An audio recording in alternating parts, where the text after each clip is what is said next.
আসসালামু আলাইকুম। আশা করি সবাই ভালো আছেন, সুস্থ আছেন। আরো একটি নতুন ভিডিওতে সবাইকে স্বাগত জানাচ্ছি। আমি কথা বলবো আজকে খুবই গুরুত্বপূর্ণ একটি বিষয়। জমি আপনার কিন্তু রেকর্ড অন্যের নামে হয়েছে। এক্ষেত্রে বিডিএস রেকর্ড যেহেতু মানে সারা বাংলাদেশে চলছে, এই বিডিএস রেকর্ডে কার নাম অন্তর্ভুক্ত করা হবে? যারা আমাকে দেখছেন ভিডিওটি শুরু থেকে শেষ পর্যন্ত দেখবেন। খুবই গুরুত্বপূর্ণ। বেশ কিছু বিষয় নিয়ে কথা বলবো। ভিডিওটি স্কিপ করবেন না। স্কিপ করলে কিন্তু অনেক কিছু মানে বুঝতে পারবেন না। সেক্ষেত্রে কিন্তু ভবিষ্যতে জমি নিয়ে আপনারা ঝামেলায় পড়তে পারেন। যেহেতু রেকর্ড চলে আসছে, অনেক জেলায় কিন্তু রেকর্ডটি চলছে।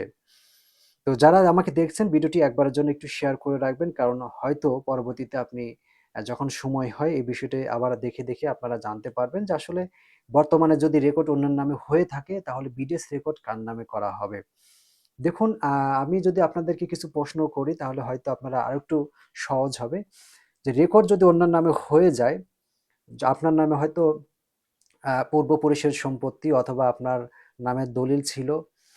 হয়তো আপনি এখনো দখলেও আছেন কিন্তু রেকর্ড অন্যের নামে হয়ে আছে। তো এই যে রেকর্ডটি অন্যের নামে হয়ে গেল, পূর্বে যখন রেকর্ডটি হলো আরএস বা বিআরএস যখন রেকর্ডটি হয়েছে আপনার এলাকায়, তখন আপনার ভূমিকা কি ছিল? এই বিষয়টা যদি আমি আপনাদেরকে প্রশ্ন করি, হয়তো আপনারা বলবেন যে যখন আমাদের এলাকায় রেকর্ড হয়েছে তখন আমি ছিলাম না।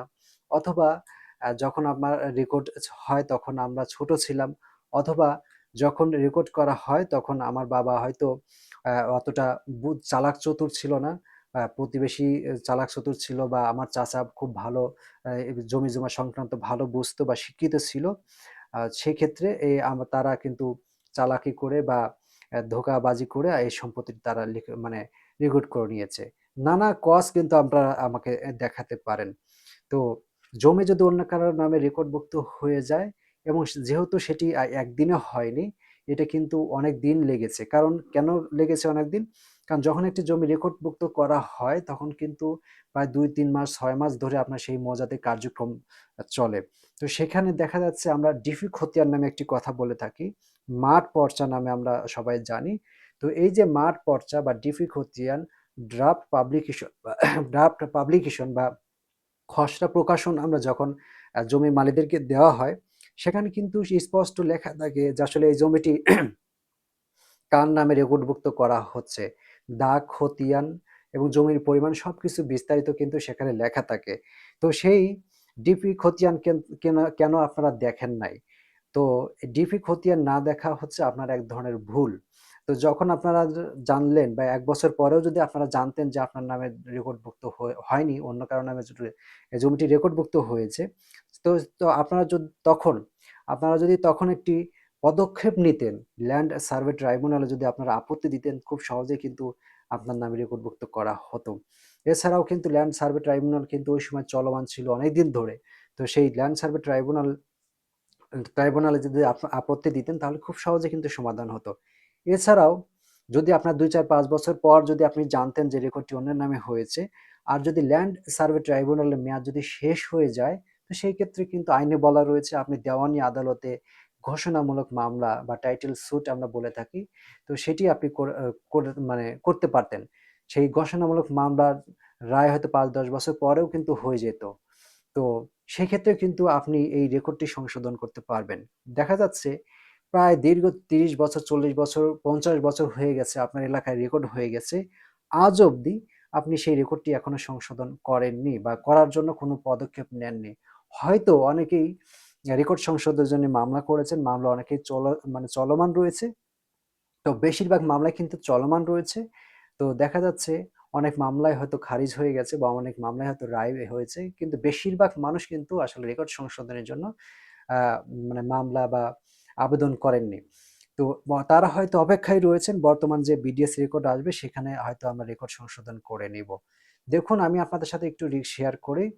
আ ভূমি অপরাধ প্রতিরোধ প্রতিকার আইন ২০২৩ এর সেকশন মানে ৪ এ কিন্তু উল্লেখ করা রয়েছে। তিনিই জমি দখলে রাখতে পারবেন যার সর্বশেষ আপনার মানে রেকর্ড রয়েছে। যার নামে সর্বশেষ মানে রেকর্ড থাকবে তিনি জমি দখলে রাখতে পারবেন।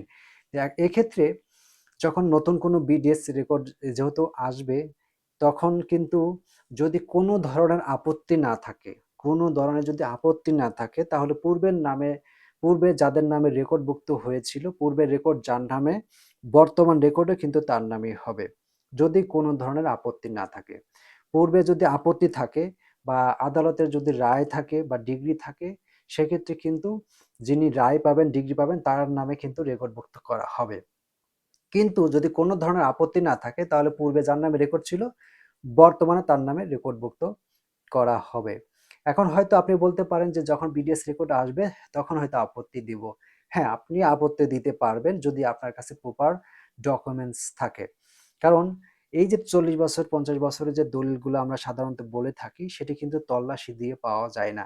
অনেক ক্ষেত্রেই দেখা যায় যে দলিল আছে কিন্তু রেকর্ড অন্যের নামে হয়েছে।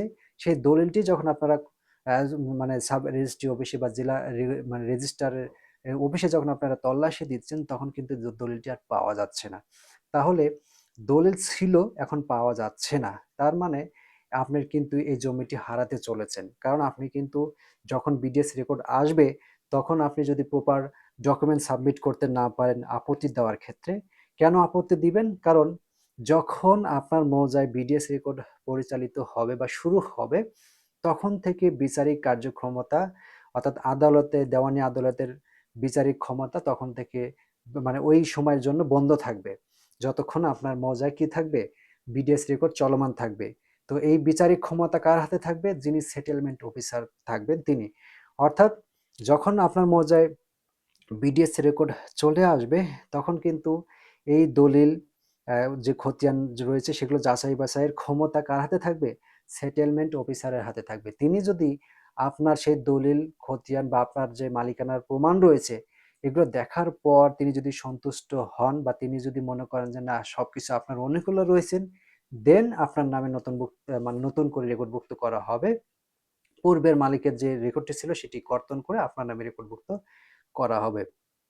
কিন্তু তিনি যদি মনে করেন যে না, আপনি যে ডকুমেন্টস গুলো সাবমিট করেছেন, যে প্রমাণগুলো দিয়েছেন, সেটি আসলে গ্রহণযোগ্য নয় বা যাচাই বাছাই করার পরে যদি তিনি অসন্তুষ্ট প্রকাশ করেন, অসন্তুষ্ট হন, তাহলে সেই ক্ষেত্রে কিন্তু যে পূর্বের যে মালিকটি ছিলেন, যার নামে রেকর্ড ছিল, তার নামে কিন্তু রেকর্ডভুক্ত করা হবে।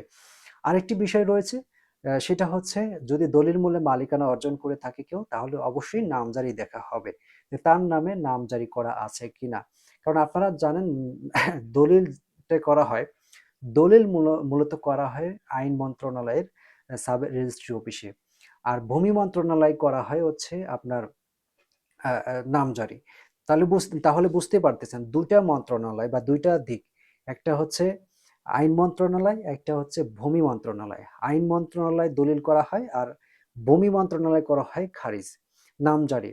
যখন নামজারি করা হয় তখন পূর্বের মালিকের নামে যে সম্পত্তিটি থাকে সেটি কেটে আপনার নামে করা হয়। আপনি যদি নামজারি না করে থাকেন, তাহলে পূর্বের যে মালিক রয়েছে তিনিই হচ্ছে জমির মালিক। কারণ দলিল হচ্ছে সাধারণত কি হয়, একটা হস্তান্তরের মানে আইনি প্রক্রিয়া। ঠিক আছে? আপনার সাথে চুক্তিবদ্ধ হলে মানে দলিল হচ্ছে চুক্তি করা। তো চুক্তি মানেই যে আপনি জমির মালিক হয়ে গেছেন পুরোপুরি, এরকমটা না। যদি আপনি ভূমি মন্ত্রণালয় টিকে এসে খারিজ না করেন, পূর্বের মালিকের নাম যদি আপনি কর্তন না করেন, নাম যদি না কেটে আপনার নাম অন্তর্ভুক্ত না করেন, তাহলে সরকার কোনোভাবেই বুঝতে পারবে না যে আপনি জমিটি ক্রয় করেছেন। কথা বুঝতে পেরেছেন? যখন আপনি নামজারি করবেন তখন কিন্তু সরকার বোঝে, ভূমি মন্ত্রণালয় বুঝবে যে আসলে আপনি জমিটি ক্রয় করেছেন এবং আপনার নামে সরকারি খাতায় কিন্তু লিপিবদ্ধ করাবে আপনি জমির মালিক, এবং সেক্ষেত্রে আপনি খাজনা দেওয়া শুরু করবেন। যদি দলিল না আছে, খাজনা মানে না দেন, দলিল আছে, খারিজ না করেন, খারিজ না করলে তো আপনি খাজনা বর্তমানে অনলাইনে দিতে পারবেন না। তো খাজনা না থাকলে কি হবে? দলিল থেকেও কিন্তু অনেক সময় লাভ হবে না। কারণ ৩০-৪০ বছর যদি খাজনা না দেওয়া থাকে, তো সেই ক্ষেত্রে আপনার জমিটি কি করা হবে? খাস খতিয়ানে নিয়ে যাওয়া হবে। যখন দেখবেন আপনার জমিটি খাস খতিয়ানে নেওয়া হয়েছে, তখন কিন্তু আবার আপনি আদালতে দৌড়াবেন এই খাস খতিয়ান থেকে আপনার জমিটি কাটার জন্য। কাটার জন্য কেন করবেন? কারণ যে আসলে আপনার জমিটি খাস খতিয়ানে অন্তর্ভুক্ত হয়ে গেছে। তাহলে তখন যে আপনি আবার বিডিএস রেকর্ড হওয়ার পর যখন আপনার জমিটি খাস খতিয়ানে হয়ে যাবে, তখন যেহেতু দৌড়াবেন, সেই দৌড়ানোটা এখন একটু দৌড়ান। কারণ আপনার যদি এ ধরনের সমস্যা হয়ে থাকে, রেকর্ড অন্যের নামে হয়ে থাকে, তাহলে এর জন্য প্রয়োজনীয় ব্যবস্থা গ্রহণ করুন। রেকর্ড সংশোধনের জন্য আবেদন করুন। আপনার দলিল, সমস্ত কাগজপত্র সংগ্রহ করুন। যাদের নামে রেকর্ড হয়েছে তাদেরকে কনভিন্স করুন। তাদের কাছ থেকে না দাবি দলিল নিন। না দেবে দলিল করে নিন, ঠিক আছে? ডিপি খতিয়ান সংগ্রহ করুন যে আসলে কি মূল্যে রেকর্ড হয়েছে। এই সকল তথ্য যদি আপনি আপনার অনুকূলে নিতে পারেন দেন কিন্তু আপনার নামে রেকর্ডভুক্ত করা হবে। নতুবা পূর্বের যার নামে রেকর্ড ছিল বর্তমান বিডিএস রেকর্ড কিন্তু তার নামে হবে। আশা করি আপনাদের পুরো বিষয়টি বোঝাতে পেরেছি। এরপরে যদি বুঝতে অসুবিধা হয় অবশ্যই কমেন্টে জানাবেন এবং ইনবক্স রয়েছে, আমাকে ইনবক্স করতে পারেন। ধন্যবাদ।